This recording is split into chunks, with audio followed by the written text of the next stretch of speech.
نبی کریم صلی اللہ علیہ وآلہ وسلم نے سونے سے قبل 3 مرتبہ بستر جھاڑنے کا حکم دیا۔ سائنسدانوں نے تحقیق کی تو نتائج نے سب کو حیران کر دیا۔ اسلام ایک مکمل ضابطۂ حیات ہے اور اس میں زندگی کے ہر پہلو سے متعلق رہنمائی موجود ہے۔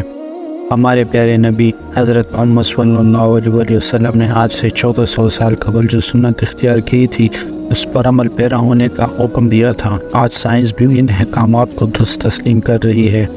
نبی کریم کے احکامات اور سنت سے یہ ثابت ہے کہ سونے سے قبل اپنے بستر کو 3 بار جھاڑ لینا چاہیے۔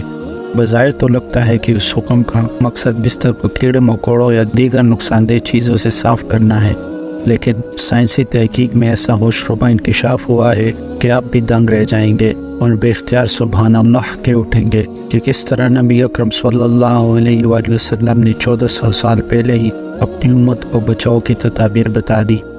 سائنس کے مطابق انسانی جسم میں میٹابولزم کا عمل 24 گھنٹے جاری رہتا ہے، جس کے باعث ہر پل سینکڑوں نئے سیل بنتے اور پرانے ٹوٹتے ہیں۔ حیران کن بات یہ ہے کہ سونے کے دوران جسم میں ٹوٹنے والے سیل بستر ہی پر گر جاتے ہیں، جو انتہائی چھوٹے ہونے کے سبب نظر نہیں آتے۔